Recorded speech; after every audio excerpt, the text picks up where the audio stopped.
What's up guys, it's Josiah LaRue here, and today I'm going to be doing an unboxing and first look at the iPad Air.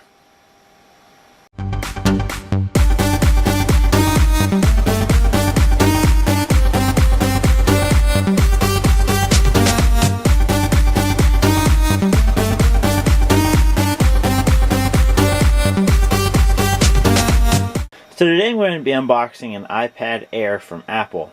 This is the 16 gig Wi-Fi plus cellular model.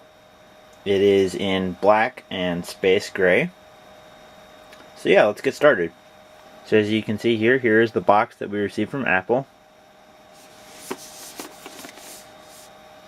Just some tech specs right there. And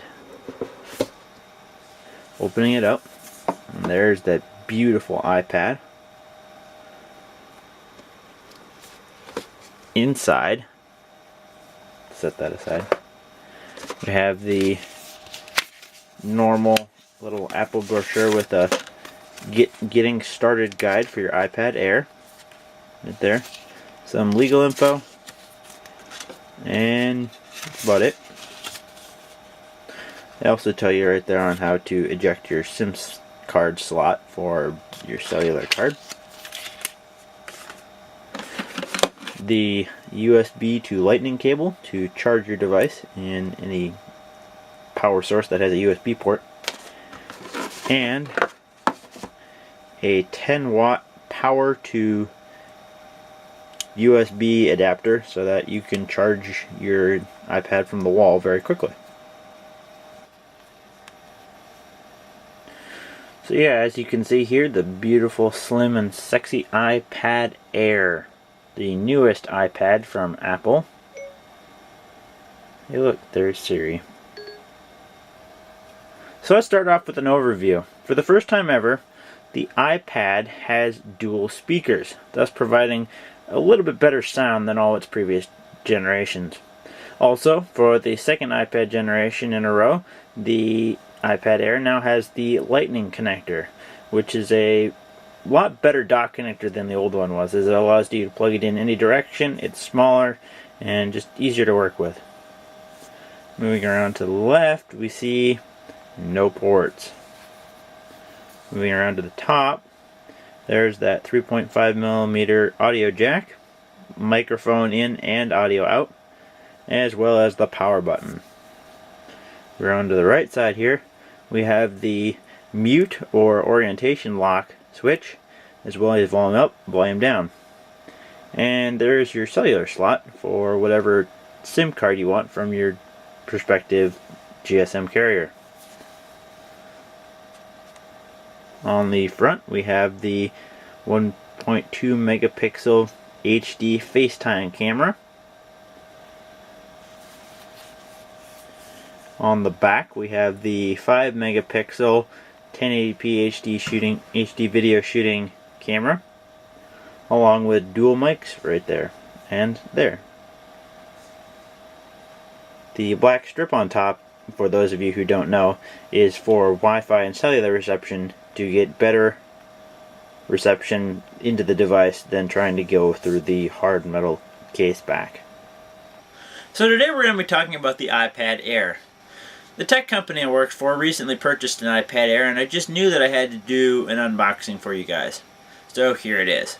The iPad Air is an amazing little piece of technology. It weighs only a mere pound, but yet it delivers the performance that rivals its competitors, weighing far more. It has an impressive 10-hour battery life and will work on cellular or Wi-Fi. It shoots great video and pictures. You can use it to take notes, record music, play games, read a book, watch TV, or just have fun with it. The possibilities are endless.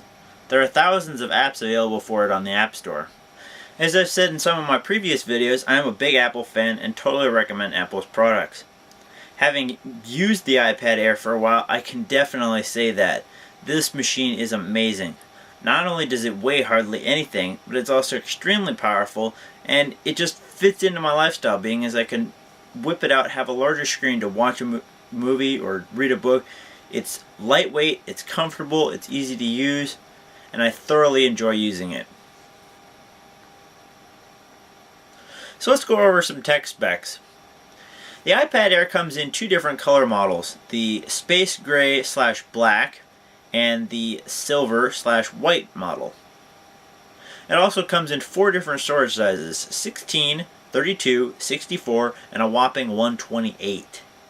That is a lot of storage. It has a 9.7-inch multi-touch Retina display from Apple. Now, for those of you who don't know what Retina means, it just means a really high resolution screen. It has a 2048 by 1536 resolution for a whopping 236 pixels per inch. Now, if all that's starting to confuse you, it just means that there's a lot of resolution to this screen, which makes all the text and all the video look very crisp and sharp and enjoyable to look at.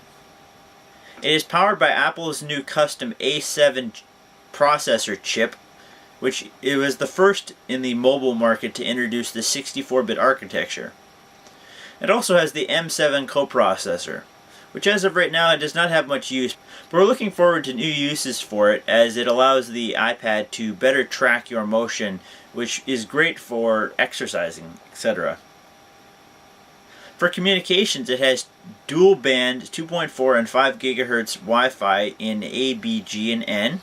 It also has LTE cellular for Sprint, Verizon, AT&T, and T-Mobile, as well as Bluetooth 4.0.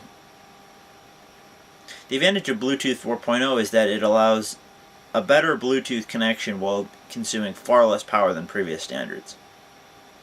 For the first time ever, the iPad Air has dual speakers, making listening to music or videos or whatever out of the iPad a lot more enjoyable and not quite so tinny as the last model. As for the cameras, it has a 1.2 megapixel front-facing HD FaceTime camera for video calling or those selfies you want to take. It also has a 5 megapixel rear camera with a 2.4 aperture. It shoots 1080p video. After taking a few pictures with it, I must say I was very impressed as it takes very good quality pictures for such a small camera.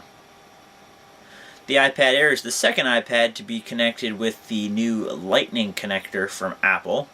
The Lightning connector is the second generation dock connector from Apple. Last year with the iPad 4, it was the first time Apple introduced a new connector for their devices, changing from the previous 30-pin connector that they have been using for many years. A benefit of the Lightning connector is that it allows you to plug in the cable either way and it just works. This makes it a lot easier when you're trying to charge your device at night before going to bed and you're fumbling trying to plug it in. Just find the port, plug it in, and it doesn't matter which way. It has a 32.4 watt lithium polymer battery that Apple says it provides a whopping 10 hours of surfing on the web. Now your mileage may vary, but I would say you could get at least 8 to 9 hours out of it of heavy use, and if you're just reading a book or just lightly using it, I've had mine last 10, 12, 14 hours, a full day. Now with the provided 10 watt power brick, it charges fairly quickly, but if you're plugging it into a slower USB port on your computer, expect it to probably take overnight to charge up. But this impressive hardware is nothing without the software. The iPad Air runs the new iOS 7 and 7.1 with the recent update. iOS 7 is a giant leap forward from the previous versions, mainly in UI, but it also introduces a bunch of cool new features. The iPad Air also has Siri, which is Apple's voice command system that allows you to ask Siri anything and she will tell you. Hey Siri, what's the weather today? Some bad weather coming up today, down to -4 degrees Fahrenheit. So what are my opinions on the iPad Air? Well, I've been using the iPad Air for a while and I must say I'm extremely impressed. I have used the other iPads before and the first thing I noticed was the weight. This thing is only 1 pound and you can definitely feel it. Not that you just toss it around, but it just feels light and easy to use despite being a large 10-inch tablet. Second thing is probably the OS. iOS 7 is a very fast, responsive operating system, particularly on the new A7 chip. It has a ton of new features and it just works very well. The camera on the back takes great pictures and video, and the front-facing camera is great for when I want to FaceTime with my friends or family. The battery life is on par with most of the other tablets in the market right now, and for personal use it lasts all day and does exactly what I need it to do for me. So yeah, would I recommend the iPad Air to someone else? Probably most definitely. I would say first go to a Best Buy or Walmart or whatever and get a hands-on of the iPad Air. The iOS architecture isn't for everyone. If you've been using Android for a while, you may feel very comfortable with something like a Samsung Galaxy Tab or Nexus. That being said, I have been using the iOS infrastructure for a good long time, and I definitely enjoy it, I understand it, and I recommend it for everyone. But it isn't for everyone. I personally feel that iOS is easier to use and easier to learn, but if you've been using something else for a while, go ahead and stick with it. Samsung makes some great tablets, as do most of the other manufacturers. So yeah, that's my overview and first look at the iPad Air from Apple. Thanks for watching my video, guys. Be sure to hit that comment box down below. Let me know what you think about the video. Did you like it? Did you dislike it? Any things I could do better? Also, while you're down there, let me know what you want me to review next, and I'd be glad to try and take a look at it. So yeah, guys, thanks for watching. Be sure to hit that like button down below, comment, subscribe, and I'll see you in the next one. Peace!